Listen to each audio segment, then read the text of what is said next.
Chapter 18 Making It Right. Journal entry 5th day of the first month, 708th year. We've packed, and Pyros is very excited. He hasn't stopped talking about our little adventure since I told him we were going. Are we really going to see the water source? He keeps asking.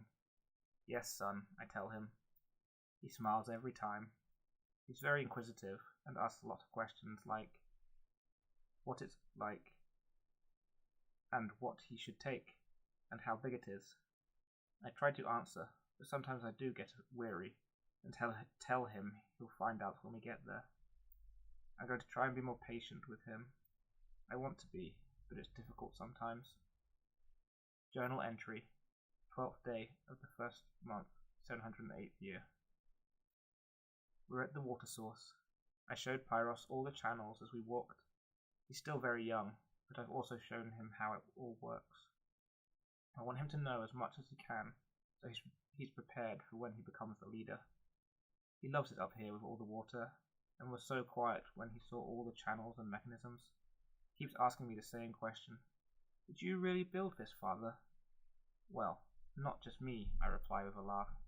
I led the Honora and the people. One time, when he asked, I accidentally mentioned my brothers. He asked why we didn't see Eunyalus and the other people. The question brought up some feelings I knew I shouldn't feel. Regrettably, it made me speak harshly, and I told him not to ask such questions again. However, after a few moments, I realized I shouldn't have, and it was time he knew the truth. It was time to tell him he would inherit my powers.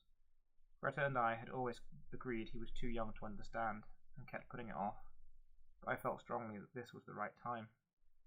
I started by telling him I was sorry for snapping. I then told him about the visit from the messenger, and how my brothers and I received gifts from the Creator. I also tried to explain how I had done my best to lead the people, but it hadn't worked out, and they had not wanted me as their leader. Why wouldn't they want you as a leader? He asked. You're strong and brave, and always busy trying to help people. This last statement gave me a pang of guilt. I could see he felt neglected by me being too busy. I will change this. I can't understand either, I replied, but leaving was the best option. Do you miss them? The mature question took me by surprise. No, I said honestly. They never truly understood me, and I'm happier here. I will let you into a secret, though. His ears pricked up at this. I have a plan to unite the people again. If my plan works, I'll be able to show the people I can be the leader they deserve, and help them be happier. It'll mean that one day you'll be the leader of all the people without any division. He looked up at me. He didn't say anything. He seemed to be thinking very hard. I saw doubt and fear in his eyes and tried to comfort him. One day you'll take my place as leader, and you will do great things. Right now I'm making hard decisions, so it'll be easier for you. But you are my son, and will be a great leader. You'll have to make hard decisions that people will understand, but I'll teach you how. And one day you'll have my gifts, so there's no need to worry about things. Learning that he would inherit my gift didn't seem to make a difference. He was still quiet and looked down at the ground. I took my Unatu and gave it to him. One day this will be yours, Pyros, I said. He looked up at me and gave me a little nod. It will be a symbol that you rule over the people. You will inherit it like you will inherit my gifts. You will be ready and have no need to fear. But I need you to know that my brothers, Eunyalus and Phenon, have gifts too. And Eunyalus has a son. He's a little older than you are. He'll inherit the gifts of Eunyalus, and it'll be the same if Phenon has children. I'm telling you all this so you know about them, and how they didn't make the right choices. I know it's a lot to think about, but you're so young, but you're my son, and I know you can handle it. Do you think you can? There was a pause as he looked at me again. I can, he said in a very quiet voice. With your help, I'll be ready. He smiled, and I smiled back. You know I love you. I know, he replied. I love you too. We hugged, and I asked if he would like to join me in some hunting. He nodded enthusiastically. Journal entry, 17th day of the first month, 708th year. We are home now. The time I've spent with Pyros was what we both needed. I've been failing him, but no more. Being with him has brought back memories of losing my father. I don't want Pyrrhus to feel similar hurt and pain because I have not been around. I will do everything to help him.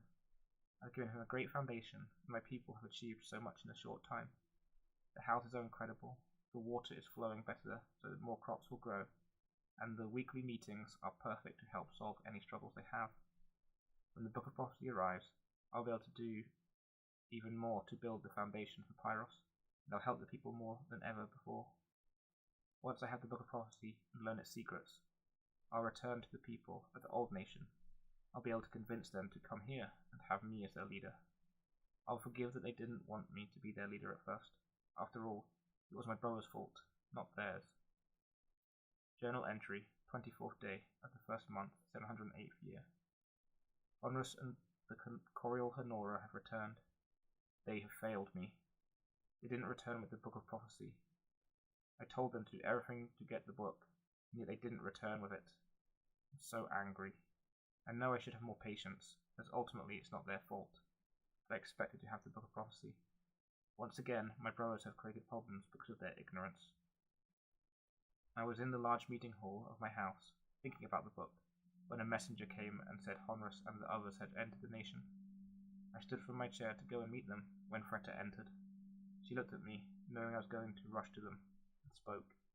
Wait for them.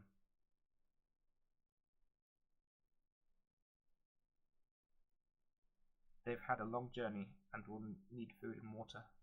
They'll bring you the book. Be patient, my love.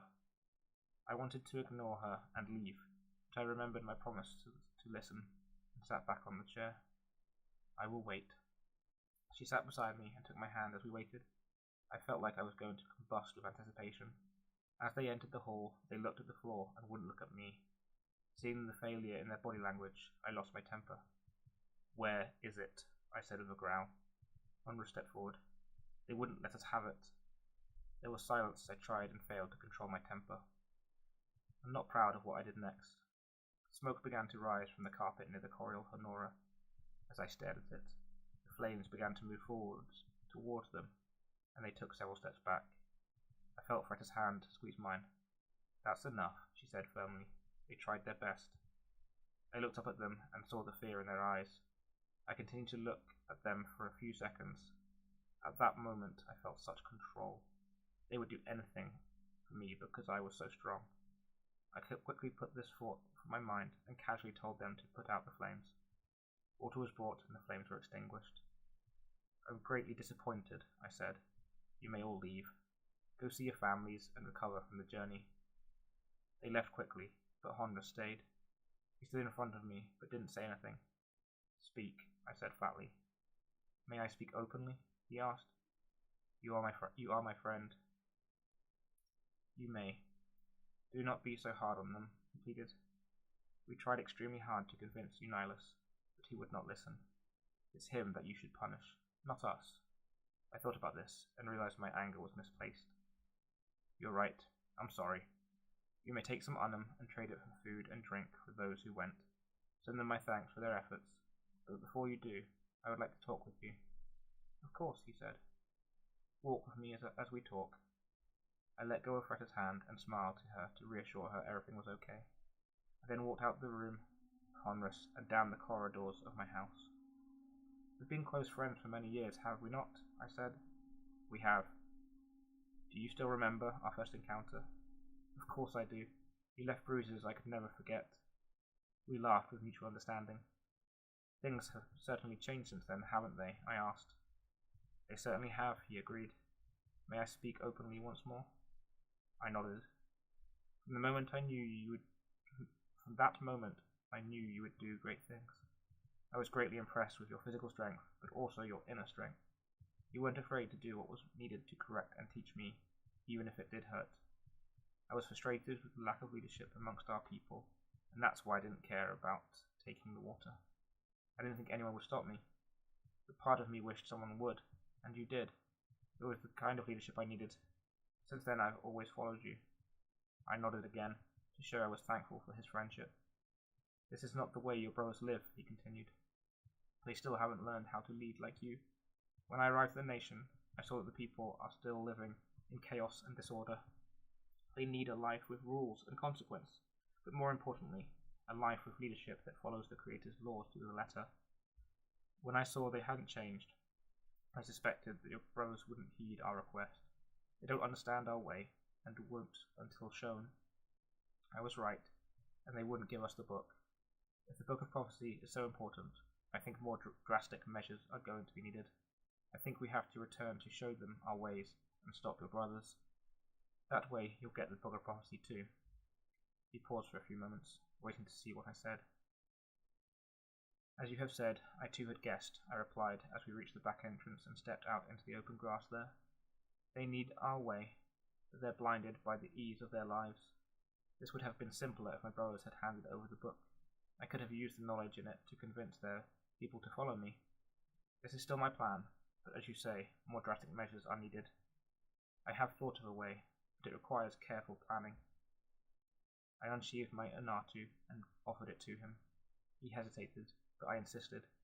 He took it reluctantly and proceeded to swing it through the air. Feels good, doesn't it? I said. Like it's actually part of you. He nodded, his eyes fixed on the deep metallic yellow Anatu before him. I think I know what I should do, I continued. If I make enough of these and give them to those who will follow me, we can rescue the people from my brother's stagnant way of life. I can then get the book and show them a better way to live. I looked at Honrus. He had stopped swinging the Anatu and stared at me. What would we do with the Anatus? Would we attack the people? He asked.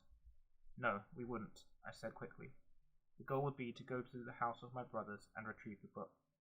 Having the Anatus will be a bluff, but it will work. They won't risk being hurt. He nodded his understanding, and I continued. Once the book is mine, I can learn of the knowledge within. I will tell all the people, and we'll all return here. They can live to the east and west of us, and our nation will grow along the foothills. My brothers would then realize their mistakes. There is a very small chance they'll try and stop us, but we have to be committed. Do you fully understand the path we may have to take? The Anatus are a bluff, but we may have to hurt some people if they try and stop us.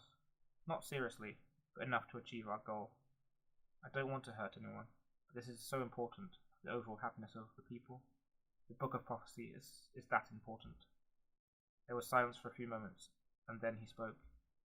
I do understand, Dragatu, but is it really worth hurting people for? Even if the chances are slim? There might be another way to help through the people. We can try and think of another way, I said, but this is the best I can think of. It's direct and will guarantee our success. Okay, sorry for questioning you, Honrus replied. I've always followed and trusted you, Dragatu, and it's always been for the best. I will do so now. I won't let you down. Thank you. I placed my hand on his shoulder. You are a loyal friend. With this settled, I asked him some questions. What's the nation like? Are we likely to get much resistance? Any news of my mother? He replied hesitantly. I hate to bring you more bad news, but your mother is dead. Eunice told me she died peacefully in her sleep. I'm sorry. It's okay. I prepared myself for this. Please continue. When we arrived, the farmers and workers left their fields and ran to their houses. As we walked through the nation, we saw people going about their daily business, but no one would speak to us. They seemed very surprised and scared. I guess there's a chance we'll meet some resistance when we return again, but it'll only be vocal protests. They don't pay attention to the Book of Law as we do either. I did see some copies, but not many. We need to help them remember that obeying the law is the most important thing if they want to be happy and please the Creator. When we arrived at the castle, we requested to see Eunilus. After a little wait, he arrived with Tessia and your nephew, Brannon. This was a surprise to me. Hearing my father's name again stirred feelings of him and my old family, but I focused on what Honrus was saying. Eunilus seemed to have changed a lot, Honrus continued. He was more confident than I remember and offered us food and water. After we were refreshed, he asked how you were. I told him you were leading the people well, and our people were strong and obeying the laws of exactness. He didn't say anything to this. I told him you had a son and that everything was perfect. I said that I had come to retrieve something that was rightfully yours. He seemed intrigued by this and told us to speak openly. I told him it was best to speak in private. We did.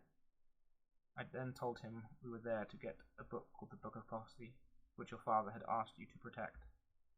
Jonas asked why you wanted it now. I told him it was none of his concern, and that if he would hand over the book, we would leave, but we wouldn't leave easily if he refused. He said he could not give us the book, and that we should return and tell you to forget about it. I told him it would be easier for everyone if he gave us the book, and he should consider the consequences of not giving it to us. He thought for a short time and repeated his refusal. He said we were welcome to stay and rest a while, but would appreciate if we left and didn't return unless for peace. I told him that we would stay for a while and give him time to reconsider. We left and went to the rooms we were given. After a few days, he still refused to give me the book. I debated on ways to convince him. I even considered violence, but this would be wrong, and I didn't even know where the book was. There was nothing I could do, and I decided to return home. You must understand that I tried. Forgive me for failing you. You did your best, and that's what I asked, I said. Thank you again for your loyalty. There's much to do. We need to convince our people that returning with Venatus is the best way. We need them to see that my brothers have failed across the desert and given them a life without law. We need to promise those who help us that they'll be given rewards and will be Honora to my brother's people. They'll be given power to teach them the correct way of following the book of law. The only problem is finding people that will be completely committed and not give up. I know you and the Coriol Honora will do this, but we need a lot of men and women to be with us to guarantee success. What about the competition fights? Honora suggested. Those that enter are strong, and we can judge who will be worth having with us. We can offer them the rewards, and they'll follow us to free the people. You could also announce to everyone there that you want to set the people free, and tell them your plan. People who want to can sign up at the weekly meetings. We can arm them and take them to free the people. That's perfect, I replied. Your ideas show your commitment. We're much alike, and your counsel is important to me. Thank you, he said, bowing his head. For now, you must go to those who went with you, and give them the Unum for a reward, I instructed. Then get all the Coriol Honora together, and tell them of our plans. Tell them the next set of competitions, they're to approach fighters and offer them rewards, positions as Honora over my brother's people, and that we will set them free. Honors agreed, and we walked back inside to get the Unum. We said goodbye, and I told Fretta what we had decided, and wrote this update. I'm still frustrated at not having the Book of Prophecy, but this new plan won't fail.